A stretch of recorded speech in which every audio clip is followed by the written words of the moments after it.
They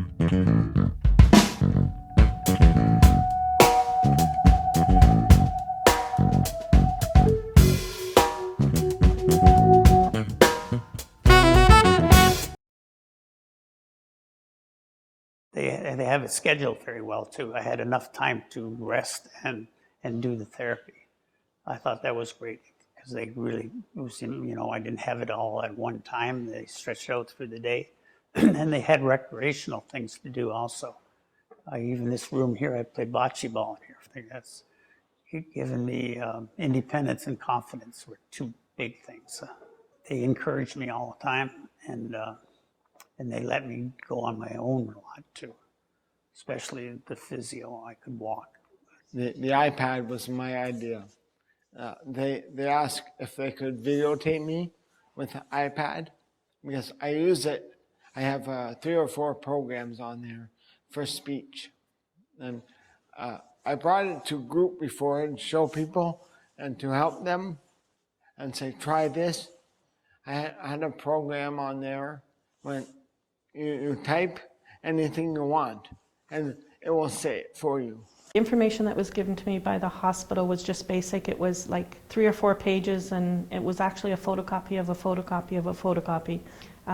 The stuff that my sister and I read on the internet, again, we're not doctors, so we just learned what we thought we could learn and put it into practice, which without causing mom more damage. We took one patient, a 47-year-old person that wanted to get home and required the most amount of therapies possible here. So from that point of view, it was good to look at how do we mix all of these and get the most amount from a patient who was very willing to have a lot of therapy in a day. So we mapped it out, and that allowed each discipline to look at what they do in their day. And by doing that, we started to see how certain staff were working in silos and kind of fighting for patients at prime time. And I think what staff saw as we worked through this was they were all experiencing some similar kinds of problems, some similar barriers, and they got a much greater appreciation for, I think, what each other was doing and how we needed to coordinate better and communicate better in order to make things more effective, both more effective and more efficient for the patient. So in addition to the therapy sessions that we create, we have a couple of groups running.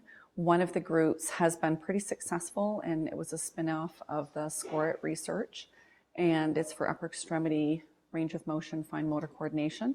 So a patient would be working on an activity for a few minutes, time is up, and they rotate. So they kind of rotate around a little circuit, so it's a circuit group. Well, when I hear the word intensity, you're talking about improving rehab intensity, I think of the interdisciplinary approach on rehab, where they have the session with the individual therapist, and from a speech and language point of view, I want to touch base with the physiotherapist, occupational therapist, nursing, rec therapist, and let them know what I'm working on so that everybody's on the same page and they're getting that therapy kind of throughout the day and not just with me. So we have bullet rounds every day at 8:45, and it includes all the therapists and the entire team.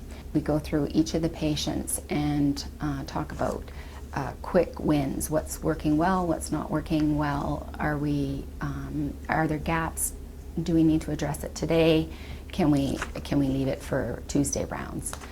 And it really seems to have built a better rapport amongst the team and a better respect for what each discipline brings forward. What we found works really well with achieving our 3 hours of therapy Monday to Friday is the way that we schedule our patients.